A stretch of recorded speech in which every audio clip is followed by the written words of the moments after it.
নয়। আজরাইল আলাইহিস সালামকে যদি আল্লাহ পাঠায় দেয়, আর আজরাইল আইসা যদি দেখি তোর হাতে নাচ গানের মোবাইল,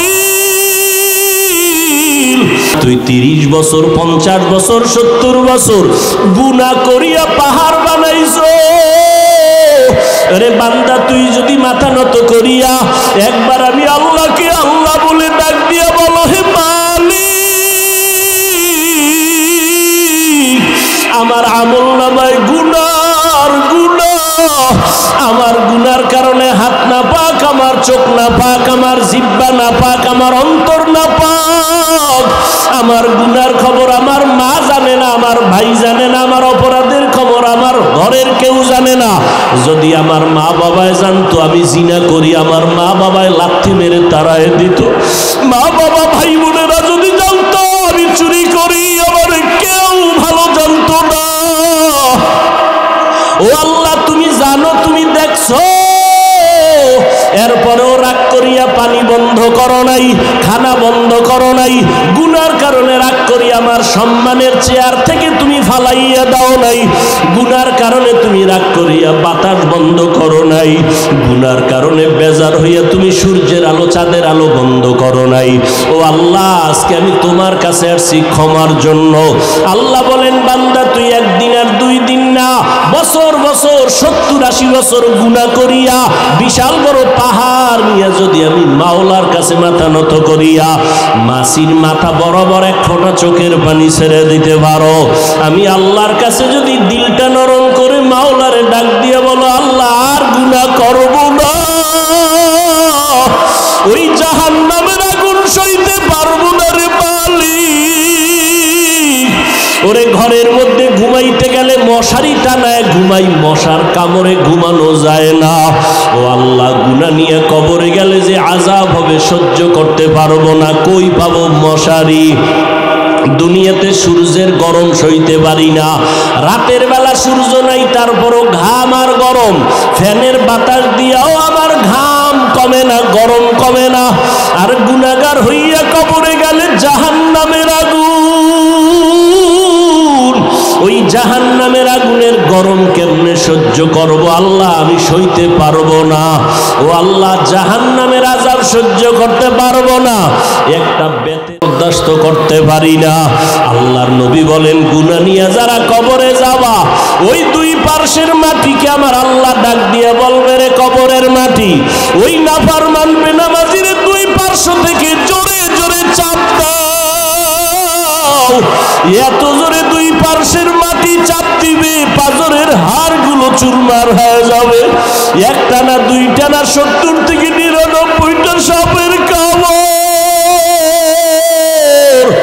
ও যুবকেরা, ও বৃদ্ধ বাবাজিরা, ও পর্দার আড়ালের মারা, ও বোনেরা, ভালো করিয়া বুঝো, 15,000 বছর হয়ে গেল আমার আল্লাহর কোরআনের ভুল কেউ প্রমাণ করতে পারে নাই।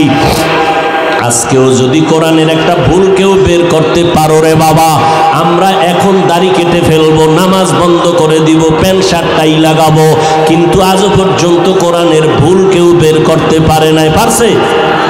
বরং কোরআনের ভুল বের করতে গিয়া বহু বিধর্মীরা মুসলমান হয়ে গেছে, হয় নাই? মুসলমান হয়ে গেল। আল্লাহর কোরআন বলো, আল্লাহর সাক্ষী রেখে, আল্লাহর কোরআন সত্য না মিথ্যা? জবান খুলে বলো, সত্য না মিথ্যা? এ যুবকেরা জবাব দাও, পায়ে হাত রেখে বলছি, আমিও তো একটা যুবক, আমার মনেও তো চায় গান শুনি, কারণ গুনাহের আকর্ষণ আল্লাহ জন্মগতভাবে সবার মধ্যে দিয়ে রাখছেন। গুনাহ করার আকর্ষণ, নারীদের নাচ গান দেখলে আমার অন্তরও চায় আমি দেখি, কিন্তু কন্ট্রোল করি, জাহান্নামের ভয়। টুপি মাথায় দিলে মাথা গরম হয়, তোমার থেকে বুদ্ধি মোটেও কমে নাই। তুমি তো কথা আবল তাবল বলো, আর আমরা 12টা মাস বয়ান করিয়াও তো একটা আবল তাবল কথা বলার চেষ্টা করি না। কোন কথার পরে কোন কথা বলবো এটা আমাকে ডায়েরিতে লেখাও নাই। মাওলার কাছে ভরসা করে বসছি, কোন কথার পরে কোন কথা হবে আল্লাহ বলাইতেছেন, ওই কথাই বলতেছি। এরে যুবক, আল্লাহর গোলামেরা, ভালো করিয়া বুঝো, তোমার তোমাদের থেকে আমাদের মাথা নষ্ট হয় নাই, মনে করিও না গো সম্মান কম। বলো, একজনের দাঁড়ায় বলো, তোমরা যারা নবীরে মানো না আর আমরা যারা মানি, নবীর আদর্শ জবাই করেছো, বেঈমানের পা চাটা গোলাম হইয়া চুল কাটিয়া ইন্দুর আর বান্দর হয়েছ। আমরা টুপি পরে থাকি 24 ঘন্টা, ঘুমের ঘরে গেল টুপি মাথায় দিয়া বালিশে ঘুমাই।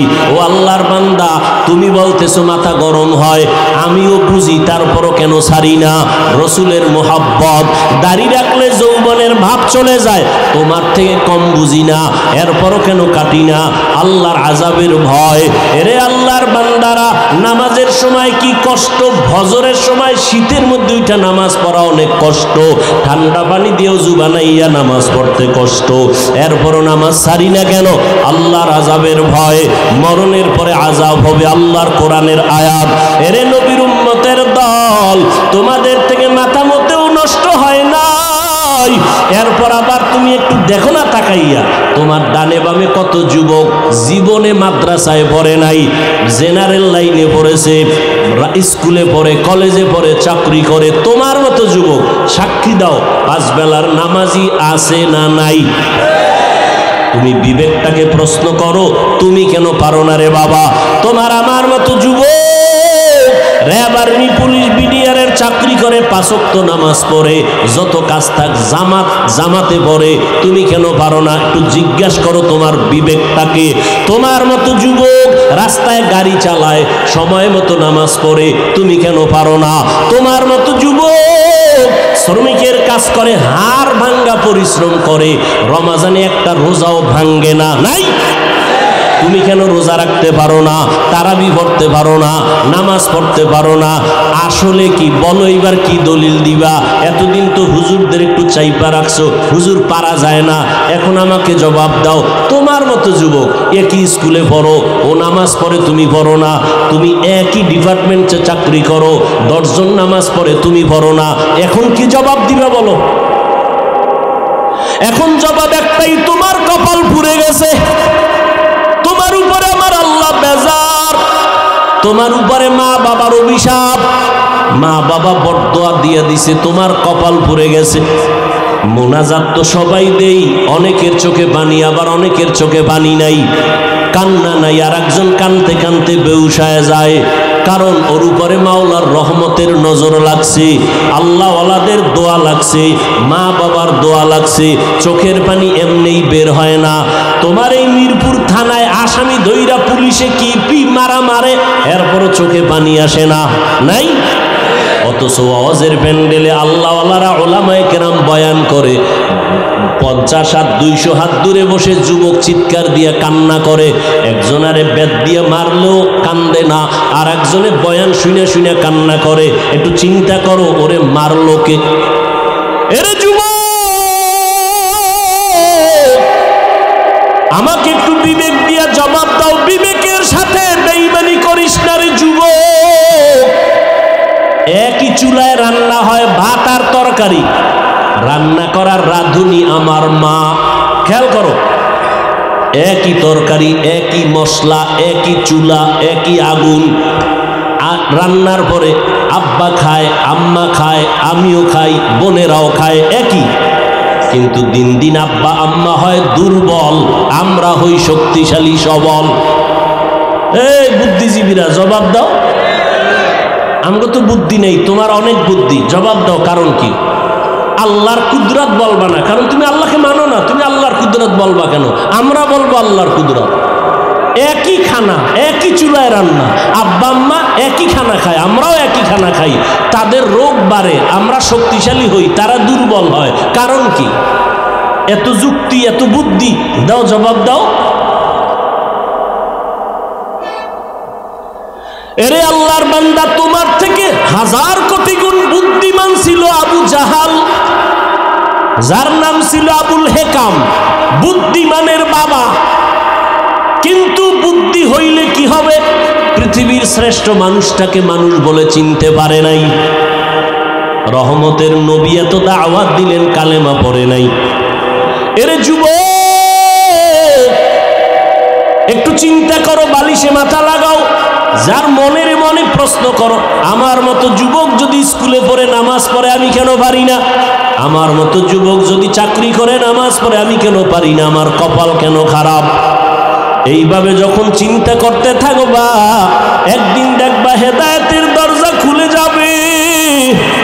আর মা বাবার কাছে মাঝে মাঝে দোয়া চাইও। মা বাবায় দোয়া করলে আরশে আজিমে পৌঁছতে কোনো পর্দা থাকে না। এজন্য মা বাবার দোয়া বড় দামি। মা বাবার চোখের পানি আর দোয়া ছাড়া আমি বান্দা চেয়ারে বসতে পারি নাই। মা বাবার চোখের পানি আর দোয়া ছাড়া যুবক পরীক্ষায় পাশ করতে পারো নাই। মা বাবার চোখের পানি আর দোয়া ছাড়া তুমি বাড়ি গাড়ির মালিক হতে পারো নাই। অতএব এখনো সময় আছে, তওবার দরজা খোলা। নেক আমল ধরো, শিরিক মুক্ত জীবন গড়ো, আল্লাহর মোহাব্বত নিয়ে চলো। চাকরি ছাড়া লাগবে না, স্কুল বন্ধ করা লাগবে না রে বাবা, মাদ্রাসায় আসার দরকার নাই।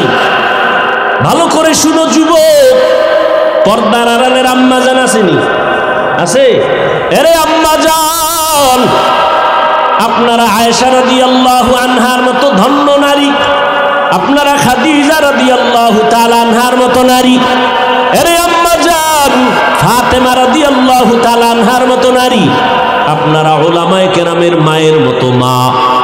এই জমিনে আপনাদের মতো বহু নারী এই এলাকায় থাকে, 5 ওয়াক্ত নামাজ পড়ে নাই? ভিন্ন আম্মারা আপনারা কেন পারেন না?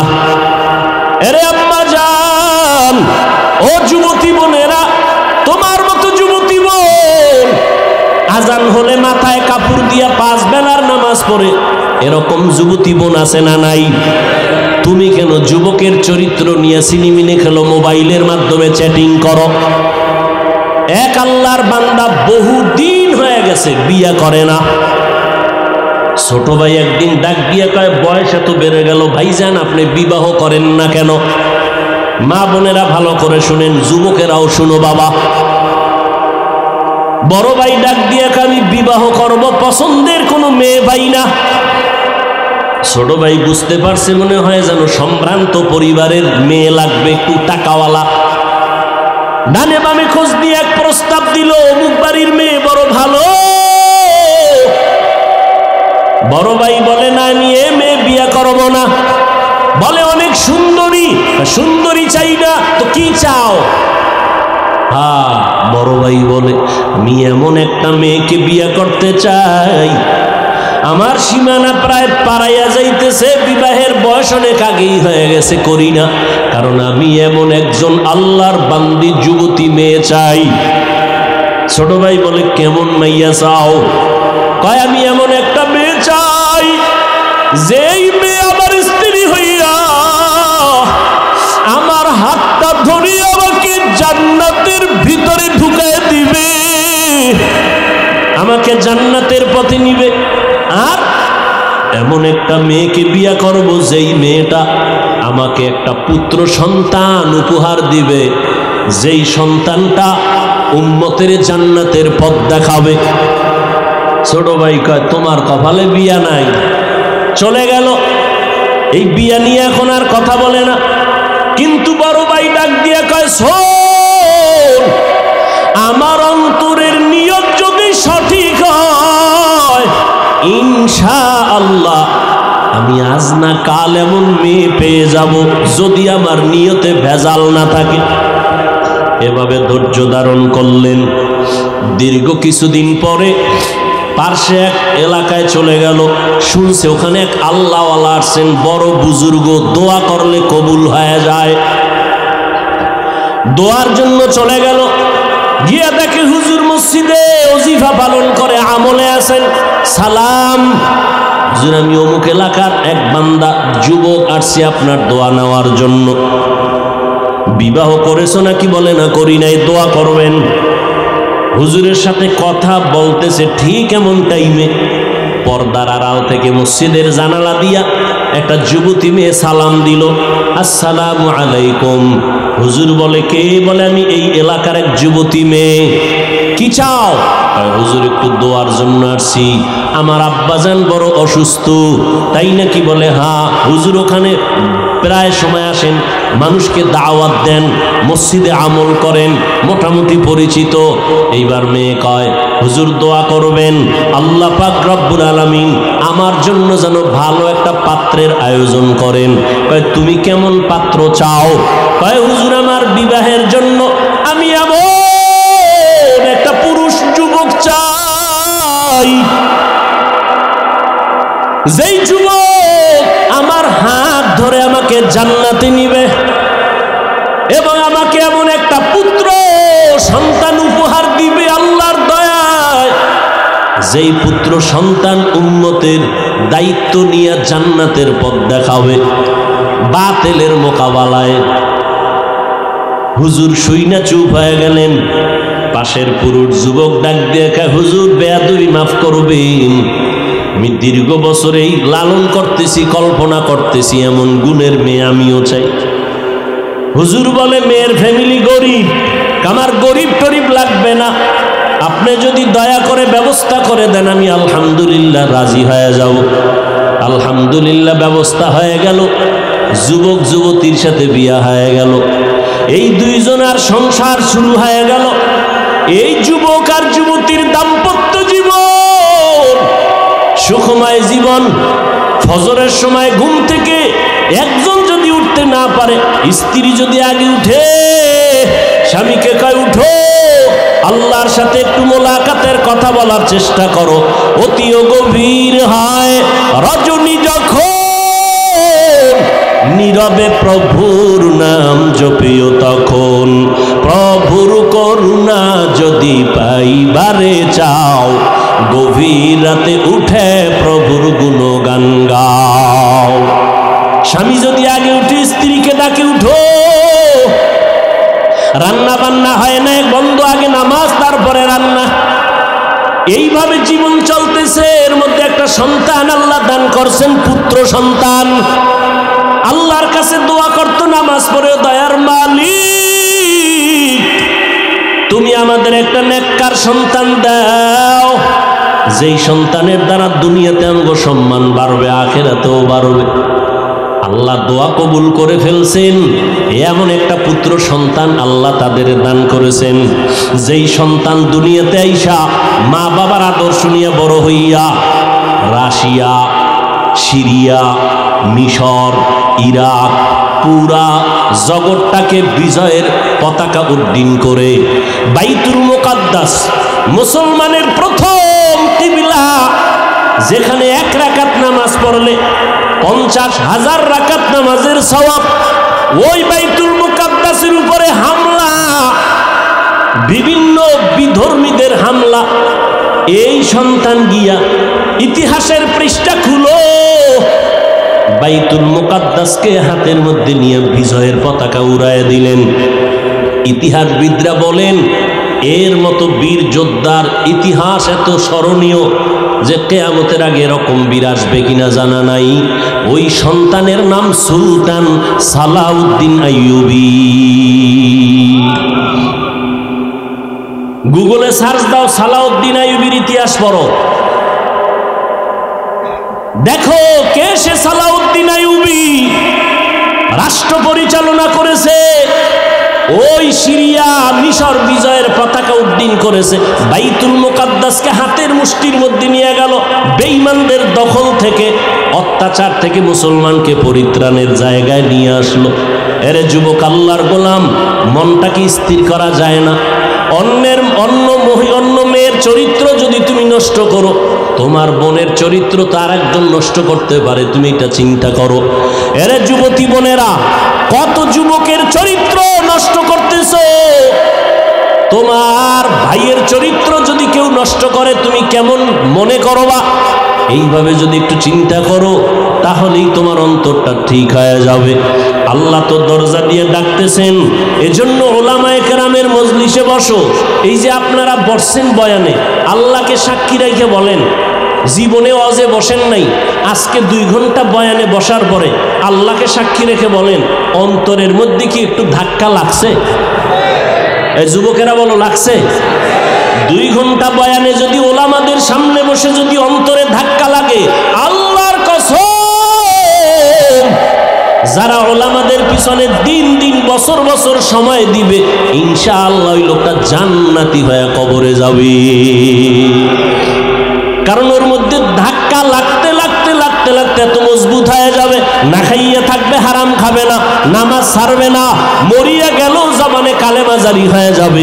এরে যুবক, আল্লাহর গোলাম, এখনো সময় আছে, তওবা করো, মা বাবার দোয়া নিয়ে চলো, আর আল্লাহর কাছে মনে মনে ডাকো। জোরে ডাকার দরকার নাই, তোমার অন্তর থেকে তুমি বলতে থাকো, আল্লাহ আজকে মিরপুরের জমিনে আসছি, ও আল্লাহ অনেকে গ্রামে মা বাবার রাইখা এই শহরে থাকো রে বাবা, গ্রামের মা বাবায় কষ্ট করে তোমার খবর নাই, অনেকে বড় লোক আরামের বিছানায় ঘুমাও, সন্তান আর পরিবার নিয়ে কত খানা খাও, মা বাবায় তোমার জন্য আরামে খানা খায় না, ঘুমায় না, এমন একটা রাত্র নাই যে তোমার টেলিফোন না করে, ও বাবা তোর শরীরের অবস্থা কি, কখন খানা খেয়েছো, কখন ঘুমাইছো? ওই মা বাবার যারা রাইখা ঘুমাও, মা বাবার দোয়া ছাড়া আগাইতে পারবা না রে যুবক, এখনো সময় আছে, তওবা করে নাও। আল্লাহকে বলো, আল্লাহ জীবনে কম অন্যায় করি নাই, শয়তানের ধোকায় পড়ে আজকে থেকে তওবার নিয়ত করলাম, মরিয়া গেলে যাব, নামাজ ছাড়বো না, বেপরদায় চলবো না, মা বাবাকে কষ্ট দিব না, ওলামায়ে কেরামের বিরোধিতা করে গুনাহগার হব না, মোবাইলের মাধ্যমে গুনাহ করব না, লেখনির মাধ্যমে গুনাহ করব না, চোখের চাহনির মাধ্যমে গুনাহ করব না, মা বাবার দোয়া নিয়ে সামনে আগাবো, নবীর তরিকা মতো চলবো। আমার মতো স্কুলে পড়ুয়া যুবক যদি নামাজ পড়ে, আমি কেন পারবো না? ও আল্লাহ আপনি তৌফিক দান, আজকে থেকে নামাজ ছাড়বো না। বাসায় গেলে মাকে গিয়া বলবা, মা তুমি আমার মাথায় হাত দিয়া দোয়া করে দাও। আজকে ময়দানে কত আল্লাহর বান্দারা কানলো, আমার চোখে পানি নাই, মা গুনার কারণে বুঝি আল্লাহ বেজার, তুমি দোয়া করিয়া দাও। মা যদি দোয়া করিয়া দেয় তাহলে তোমার কপাল খুলিয়া যাবে, তুমি ডাক্তার হও বাধা নাই, ইঞ্জিনিয়ারিং পড়ো বাধা নাই, প্রফেসর হও বাধা নাই, সাংবাদিক হও বাধা নাই, তবে অনুরোধ আদর্শ নিয়ে চলো, মদিনার আদর্শ, সময় মতো নামাজটা পড়ে নিবারে বাবা। মুরব্বীদের সামনে কোনো ভালো খারাপ আচরণ করবা না, ওলামায়ে কেরামের বিরোধিতা করে গুনাহগার হবা না, দেশের বিরুদ্ধে জাতির বিরুদ্ধে কোনো ষড়যন্ত্র করবা না।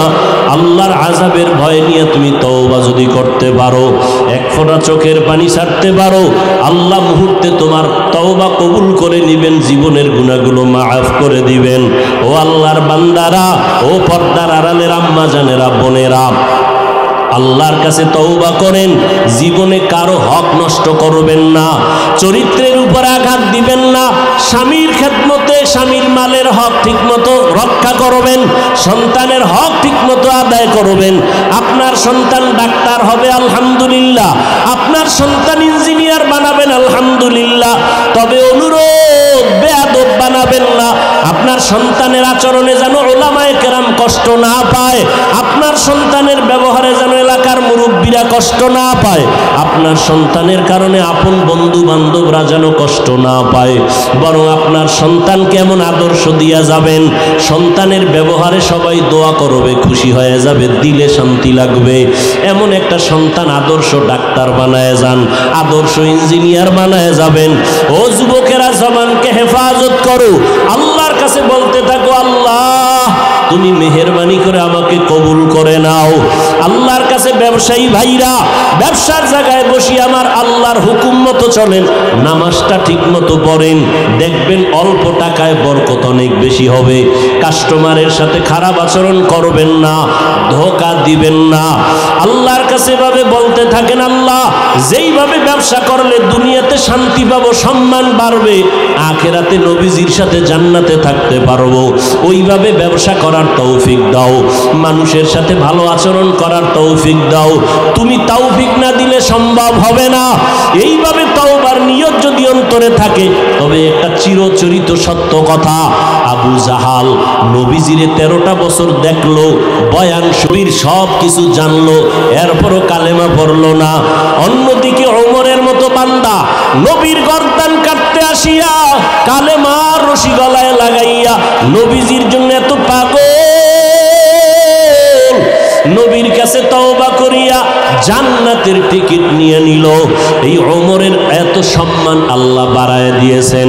ঠিক কিয়ামত পর্যন্ত আবু জাহাল থাকবে না ঠিকই, কিন্তু আবু জাহালের কঠিন অন্তরের মতো কিছু অন্তরওয়ালা মানুষ জমিনে থাকবে। হাজারো বয়ানে তাদের দিলটা নরম হবে না, তওবা নসিব হবে না, বরং বয়ান শুনিয়া বাইরে গিয়া বিরোধিতা করবে। এই সমস্যা, ওই সমস্যা, এই ভুল, সেই ভুল, আসলে নিজের গুনার কথা একবারও চিন্তা করবে না। আর একদল বান্দা থাকবে কিয়ামত পর্যন্ত ওমরের চরিত্রের, এরা গুনাহ নিয়ে প্যান্ডেলে ঢুকবে।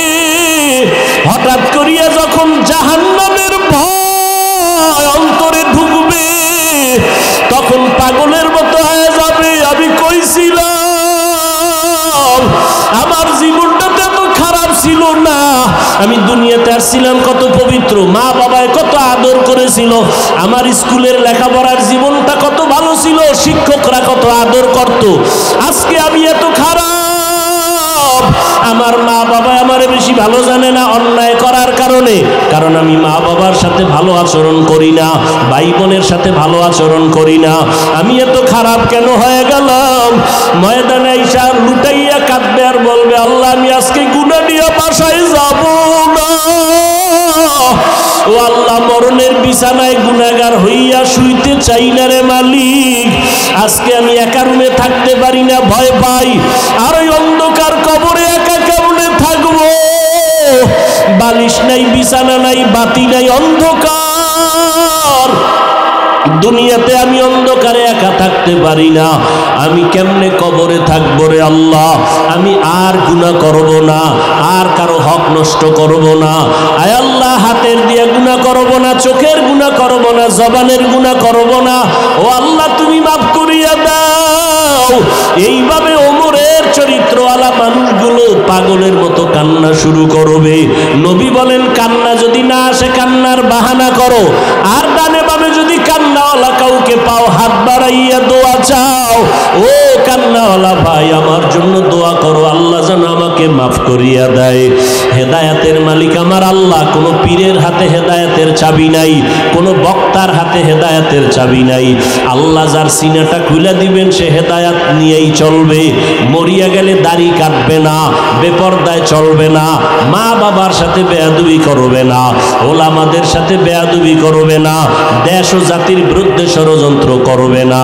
ও আল্লাহর বান্দারা, মুনাফিকি যদি না থাকে, খাঁটি মনে তওবার নিয়ত যদি থাকে, খাঁটি তওবার নিয়ত যাদের আছে তাদেরকেই বলবে একটু দুটো হাত আমার আল্লাহকে দেখাইয়া দাও। আয় আল্লাহ, আমাদের তওবা কবুল করে নেন, আমাদের হাতগুলো কবুল করে নেন।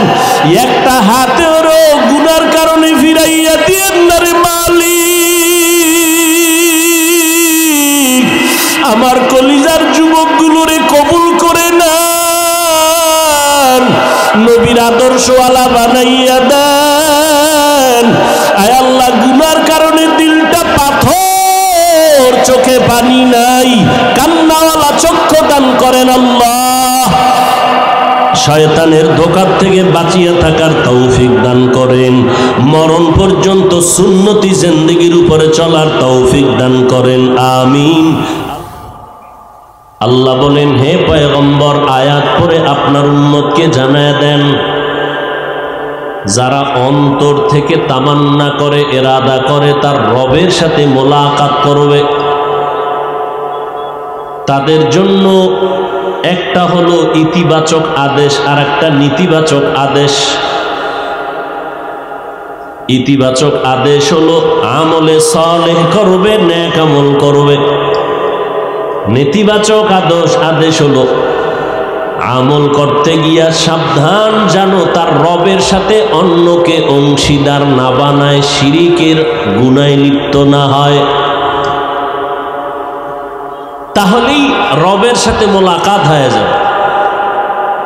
পয়গম্বর বলেন, আখলিস দীনাকা ইয়াকফিকাল আমালুল কলিল। এই উম্মতের দল, তোমাদের ঈমান ও আকীদাকে বিশুদ্ধ করে নাও, অল্প আমল নাজাতের জন্য যথেষ্ট হয়ে যাবে। বেশি আমল লাগবে না, অল্প আমল করবেন, জান্নাত রিজার্ভ হয়ে যাবে। আল্লাহর কোরআন, রসুলের হাদিস তার জ্বলন্ত প্রমাণ। আল্লাহ কি বলেন?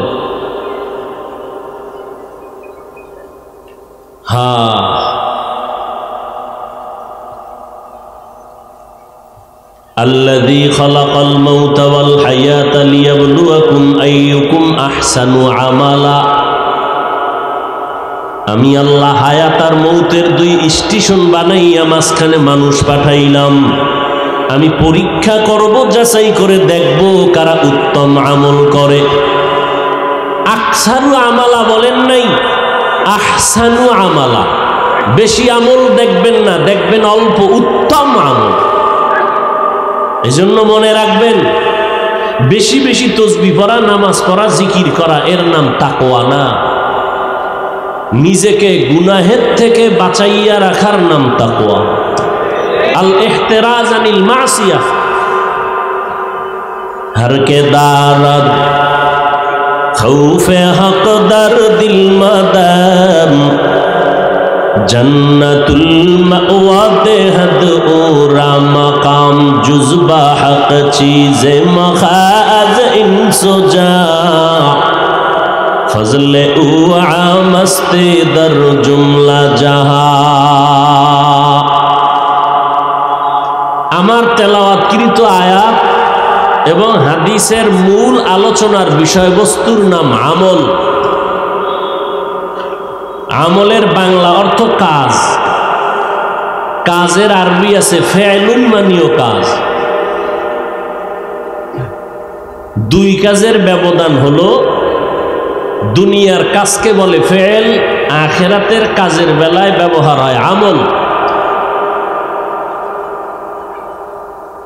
অথবা ফেল এমন কাজ যেটা করা মাত্র তার ক্রিয়া শেষ, আমল এমন কাজ যেটা করার পরে ক্রিয়া শুরু, শেষ নাই। 10 টাকা দান করছেন, একটা আমল করলেন, কাজ করলেন, ক্রিয়া কি শেষ? এটা চলতেই থাকবে কিয়ামত পর্যন্ত, সাদকায়ে জারিয়া। এই আমল দুই প্রকার, নেক আমল আর বদ আমল। ফরজ, ওয়াজিব, সুন্নাত, মুস্তাহাব, সুন্নতে মুআক্কাদা, জায়েদা, এগুলো সব নেক আমল। হারাম, মাকরু, তাহরিমি, তানজি, শিরক, বিদআত, গুনাহে সগীরা, কবিরা, এগুলো সব বদ আমল। বদ আমল আবার দুই প্রকার, ফাহশা আর মুনকার। ইন্নাস সালাতা তানহা আনিল ফাহশাই ওয়াল মুনকার ওয়া লাযিকরুল্লাহি আকবার। আল্লাহ চ্যালেঞ্জ দিয়া বলেন, আই মুমিন, নামাজ এমন একটা আমল, এমন এক ইবাদতের মগজ, যে ইবাদত আর আমলের বিনিময় মানুষটাকে গুনাহ থেকে নেক আমলের প্যাকেটের মধ্যে ঢুকায় দিবে নামাজ। সমস্ত পাপের জগৎ থেকে মুক্ত করে দিবে নামাজ। আল্লাহর চ্যালেঞ্জ। কিন্তু প্রশ্ন বড় জটিল। নবী বলেন, মুমিনার বেদিনদের ভেতরে ব্যবধান হলো নামাজ। বাইনাল আবদি ওয়া বাইনাল কুফরি তরকুস সালাহ। মুমিনেরা নামাজ ছাড়ে না, বেঈমান যারা তারা নামাজ পড়ে না। প্রশ্ন বড় জটিল। মুসলমান মুমিন দাবি করে কেন নামাজ পড়ে না? আর একদল মুমিন নামাজিরা কেন গুনাহ থেকে বাঁচে না? মুসলমান দাবি করে নামাজ পড়ে না, আর একদল নামাজ পড়ে সুদের ব্যবসা ছাড়ে না, মিথ্যা কথা বলা বন্ধ করে না। আছে না নাই? हकीकत से तो दुनिया बेखबर है, दुनिया की नुमाइश पर नजर है। नमी गुयाम के आज दुनिया जुदा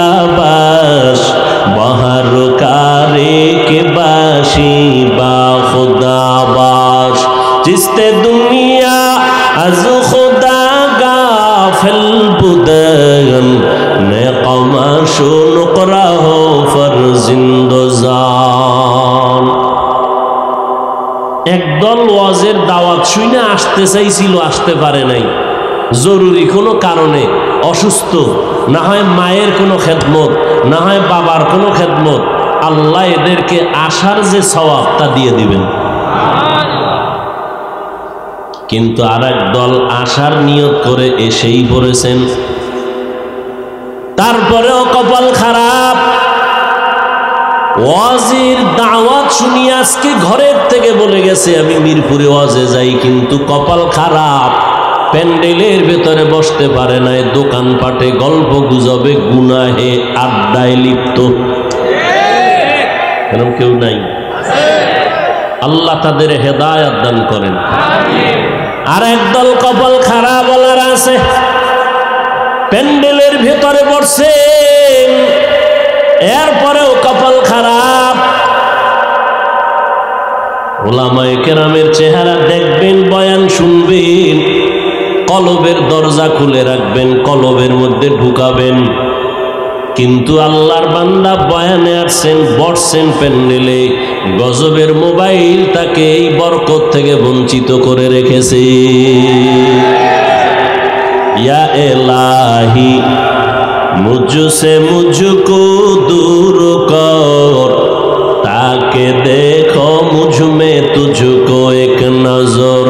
या इलाही तू मेरा माबूद है, या इलाही तू मेरा माशूक है। सब মোবাইলটা হাতে নিলেন কেন? বয়ান রেকর্ড করবেন, আপনার কাজটাই তো মিডিয়াওয়ালারা করতেছে। আপনার না রেকর্ড ভালো হবে, না ছবি ভালো হবে, মিডিয়াওয়ালাদের রেকর্ড ভালো হবে, কথা ভালো হবে, সব ভালো। আপনার প্রয়োজনে কালকে আপনি এখান থেকে ডাউনলোড করে নিলেই তো হয়ে গেল। বুদ্ধি থাকলে নাকি ঘর জামাই থাকা লাগে না? এতটুকু বুদ্ধিও নেই নাকি? মোবাইলটা বের করে আমাকে দেখাচ্ছেন আমি এক মোবাইলওয়ালা, না জিনেরে দেখাচ্ছেন? জিনেরা বয়ানের পরেই দেখবেন হঠাৎ করে মোবাইল নিয়ে উদাও। তাহলে আপনার এই জিনে যদি মোবাইলটা নিয়েই যায়, তো বয়ান রেকর্ড করলেন, আমও গেল, সব গেল। আল্লাহ পাক সঠিক বুঝ আমাদেরকে দান করুন।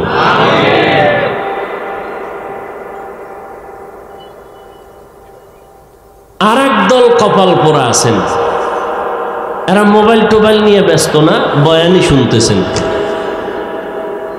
কিন্তু এদের অভ্যাস হলো 1 ঘন্টা 2 ঘন্টা 3 ঘন্টা 4 ঘন্টা বসে বসে বয়ান শুনবেন, ঠিক মোনাজাতের 5 মিনিট আগে উঠে চলে যাবে। কেন? বয়ান এটা সফলতার চূড়ান্ত চাবি না, দোয়া হলো সফলতার চূড়ান্ত পুঁজি। এজন্য শয়তান অনেকের বয়ান শোনার রাস্তা ওপেন করে দেয়, কিন্তু দোয়ায় শরীক হতে দেয় না। যদি কবুল হয় তো তোরে 30 বছর লাগায় যে আকাম করাইছি সব বরবাদ। এই জন্য ইবলিস ও চায় বয়ান আরো শুনো, সারা রাত শুনবা, মোনাজাত না দিয়ে চলে যাবা। কারণ ইবলিস জানে আমি আলেম কি জানি, এর থেকে 1000 কোটি গুণ বেশি ইবলিস এলেম সম্পর্কে ওর অভিজ্ঞতাও ভালো করে জানে যে মোনাজাতের মধ্যে যদি বসে একজন আল্লাহর বান্দার দোয়া কবুল হলে পুরা ময়দানের মানুষের গুনাহ আল্লাহ মাফ করে দিবেন। এটা আমার থেকে ইবলিস ভালো জানে, এই জন্য দোয়ায় শরীক হতে দিবে না। দেখেন না, বসছে, ফাঁকে ফাঁকে উঠতেছে, কেউ বাদাম চাবাইতেছে, কেউ পান খাচ্ছে, আর কেউ ফাঁকে ফাঁকে বাইরে গিয়ে বিড়ি টানতেছে। আল্লাহ সব ভাইকে হেদায়াত দান করুন। এর থেকে আর বড় কোনো দোয়া আছে? ফামান কানা ইয়ারজু লিকা রাব্বিহি ফালইআমাল আমালান সালিহা ওয়া লা ইউশরিক বিইবাদাতি রাব্বিহি আহাদা। মোনাজাত দিয়ে যাওয়ার নিয়ত আছে তো ইনশাআল্লাহ? হাত দেখান দরকার নেই। স্বাধীনতার কত বছর? 52-53 বছরের ভিতরে আমগো হুজুরগো হাত উঁচা কইরা ধোকা কম দেন নাই। আর হাত উঁচা করার দরকার নেই। আমরা জিহাদ চাই, পুলিশ দেখলে কেউ নেই, এটাও বলে ঠিক। ব্যাঠিক কি? আল্লাহ তাআলা বলেন, হে পয়গম্বর, আপনার উম্মতকে জানায় দেন, যারা আমার সাথে মোলাকাত করতে চায়, আল্লাহরে রাজি রাইখা ঠিক অন্তর থেকে বলেন, আল্লাহরে দেখতে চাননি? আল্লাহর সাথে মোলাকাতের তামান্না আসেনি দিলে? এত সুন্দর আসমান বানাইলেন, তার একটু দেখতে মনে চায় না? এত সুন্দর কণ্ঠ দান করছেন কে? সে আল্লাহকে দেখতে মনে চায় না? এত সুন্দর সূর্য, চাঁদ, তারকা, এত সুন্দর জমিন, এত সুন্দর পাহাড়, ফুলের বাগানে গিয়ে দেখেন কত সুন্দর রং বেরঙের ফুল।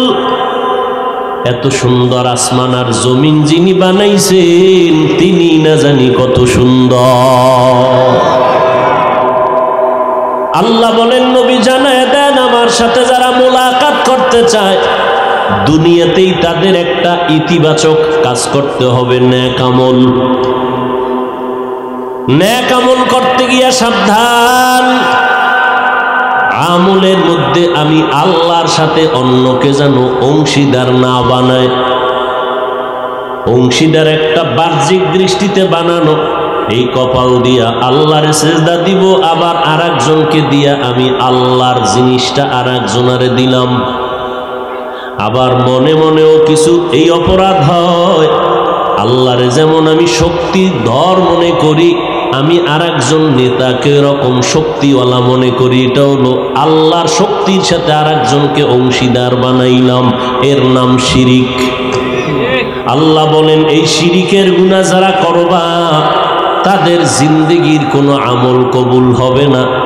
তুমি যত নেক আমল করো, শিরিকের এই ভাইরাসে তোমার সব ধ্বংস হয়ে যাবে। ইন্নাল্লাহা লা ইয়াগফিরু আন ইউশরাকা বিহি ওয়া ইয়াগফিরু মা দুনা যালিকা লিমান ইয়াশা ওয়া মান ইউশরিক বিল্লাহ ফাকাদ ইফতারা ইসমান আযীমা ওয়া মান ইউশরিক বিল্লাহ ফাকাদ দাল্লা দালালাম বাঈদা ওয়া মান ইউশরিক বিল্লাহ ফাকাদ হারামাল্লাহু আলাইহিল জান্নাহ। শিরিকের গুনাহ যারা করবা, আল্লাহ কোরআনে স্পষ্ট বলেন তাদের জন্য জান্নাত হারাম। ও আল্লাহ, দয়া ও মেহেরবানি করে শিরিকের গুনাহ থেকে আমাদের বেঁচে থেকে আমল করার তৌফিক দান করে। তৌফিকও চাইতে হবে, কারণ তৌফিক এটা আলাদা আর একটা নেয়ামত। আমার হাত যেমন আলাদা নেয়ামত, আমার চোখ আল্লাহর দেয়া নেয়ামত, আমার জবান একটা নেয়ামত, কথা বলা একটা নেয়ামত, আবার কথার মধ্যে মধুময় কথা বলা আর একটা নেয়ামত। কি? কথা বলা এক নেয়ামত, আবার সুন্দরভাবে কথা বলাই, সুন্দরভাবে কথা বলা আর একটা নেয়ামত। অনেকে কথা বলে, কারো কথায় দিল নরম হয় না, বরং তার কথা শুনলে মন খারাপ হয়ে যায়। আর একজনের কথা শুনলে দিলটা নরম হয়, চোখে পানি আসে। এটাও আল্লাহর বড় নেয়ামত। তৌফিক আল্লাহর নেয়ামত। আল্লাহ যদি তৌফিক না দেন, আমি হাজার চেষ্টা করলেও কোনো কাজে আমি কামিয়াব হতে পারবো না। আল্লাহ যদি আমার নিঃশ্বাসটা ভিতরে নেওয়ার পরে বের হওয়ার তৌফিক না দেন, আমার নিঃশ্বাস আর বের হবে না। আমার একটা কদম উঠাইয়া আর একটা কদম দেওয়ার শক্তি যদি আল্লাহ তৌফিক না দেন তো আর হাঁটতে আমি পারবো না। এজন্য পয়গম্বর সুলাইমান গোটা দুনিয়া শাসন করেছিলেন দুইজন, শোষণ করেছিল দুইজন। দেখছেননি কথার মধ্যে ব্যবধান। আবু জাহাল বলেছে, রসুল বলেছেন, ব্যবধান আছে না নেই? গোটা দুনিয়াটা শাসন করেছিলেন দুজন মুসলমান, গোটা দুনিয়াটা শোষণ করেছিল না ছিলেন? ছিল দুজন বেঈমান, বখতে নসর আর একজন নমরুদ, কেউ বলেন সাদ্দাত। আর দুইজন মুসলমান গোটা দুনিয়াটাকে শাসন করেছিলেন, একজন জুলকারনাইন আর একজন সুলাইমান। সুলাইমান নবীর বাবা দাউদ আলাইহিস সালাম, আল্লাহ তাকে নবুয়তের নেয়ামত দান করেছেন, সিয়াসাত বা খেলাফতের নেয়ামত দান করেছেন। একদিকে নবী, অপর দিকে রাষ্ট্র পরিচালক। আমার নবী একদিকে নবী রসুল, আবার রাষ্ট্র পরিচালনা করেন। সব নবীরা রাষ্ট্র পরিচালনা করেন নাই। দাউদ আলাইহিস সালাম রাষ্ট্র পরিচালনা করেছেন, রহমতের নবী রাষ্ট্র পরিচালনা করেছেন। রসুলের হাতে গড়া স্বর্ণের মানুষ আবু বকর রাষ্ট্র পরিচালনা করেছেন, ওমর রাষ্ট্র পরিচালনা করেছেন, ওসমান রাষ্ট্র পরিচালনা করেছেন, হযরত আলী রাষ্ট্র পরিচালনা করেছেন। আল্লাহ এদেরকে দিয়ে দেখায় দিয়েছেন কোন কাজ কিভাবে করলে মানুষ শান্তি পাবে। আল্লাহ সব দেখায় দিয়েছেন নবী, রসুল, সাহাবাদের মাধ্যমে। আপনি কোনো কাজে গিয়া ব্রেক হবেন না যে এটা কেমনে করব। আমার রসুল ব্যবসা করেছেন, আবু বকর ব্যবসা করেছেন, ওমর ফারুক ব্যবসা করেছেন, হযরত ওসমান ব্যবসা করেছেন, হযরত আলী ব্যবসা করেছেন, আবু হানিফা রাহমাতুল্লাহ আলাইহি ব্যবসা করেছেন। ব্যবসায়ী ভাই, আপনি ব্যবসার সিঁড়িতে বৈশা পেরেশানি হওয়ার দরকার নাই কেমনে করব। নবী নিজে ব্যবসা করে, আবু বকর ব্যবসা করে দেখায় গেছেন। আবু হানিফা রাহমাতুল্লাহ আলাইহি বিশাল বড় কাপড়ের দোকান ছিল, ব্যবসা করেছেন। নবী এজন্য বলেন ক্বালান নবিয়্যু সাল্লাল্লাহু আলাইহি ওয়া আলিহি ওয়া সাল্লাম আত-তাজিরুস সুদুকুল আমিন মা'আন নাবিয়্যিন ওয়াস সিদ্দিকিন ওয়াশ শুহাদা'i ওয়াস সালিহিন। ও ব্যবসায়ীরা, সঠিকভাবে যদি হালালভাবে সততার সাথে ব্যবসা যদি করতে পারো, আমি মুহাম্মদ বলে গেলাম আমার সাথেই তুমি জান্নাতে থাকবা। এখন আপনি সত্য ব্যবসা করেন কিনা সাইনবোর্ড দেখলেই প্রমাণ। কি লেখছে? বিক্রি করা মাল ফেরত নেওয়া হয় না, ধোঁকাবাজ। কি বাজ? যারা লিখেছে বিক্রি করা মাল ফেরত নেওয়া হয় না, এরা ধোঁকাবাজ, এরা সঠিক ব্যবসায়ী নয়। যারা রসুলের আদলে ব্যবসা করবে তারা লিখবেন বিশেষ দ্রষ্টব্য, অবশ্যই বিক্রি করা মাল ফেরত নেওয়া হয়। রসুল কয় এই লোকটা ফেরত নিলে কি পাবে? রসুল কয় একজন মানুষ থেকে তুমি মাল ফিরাইয়া যদি টাকা দাও ফিরত, ওই মালটা দান করলে যা পাইতো এটা তুমি অটোমেটিক পেয়ে যাও। তাহলে ব্যবসার মধ্যে রসুলের আদর্শ আছে না নেই?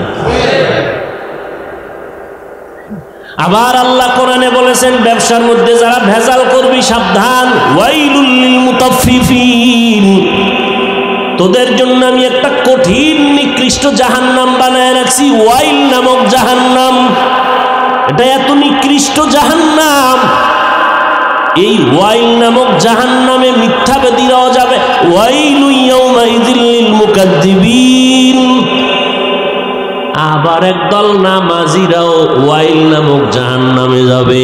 আর আইতাল্লাযী ইউকাযযিবু বিদ্দীন ফাযালিকাল্লাযী ইয়াদউল ইয়াতীম ওয়া লা ইয়াহুদ্দু আলা তাআমিল মিসকিন। পরের পরে কি? ফাওয়াইলুল লিল মুসাল্লিন। ওয়াইল নামক জাহান্নাম মুসল্লিদের জন্য। মুসল্লি কারা? বেনামাজি না নামাজি? নামাজি মুসল্লি যারা আছেন, আল্লাহর কোরআন ফাওয়াইলুল লিল মুসাল্লিন, ওয়াইল নামক জাহান্নামে যাবে মুসল্লিরা। এবার আপনি কেমন মুসল্লি বসে বসে হিসাব করেন।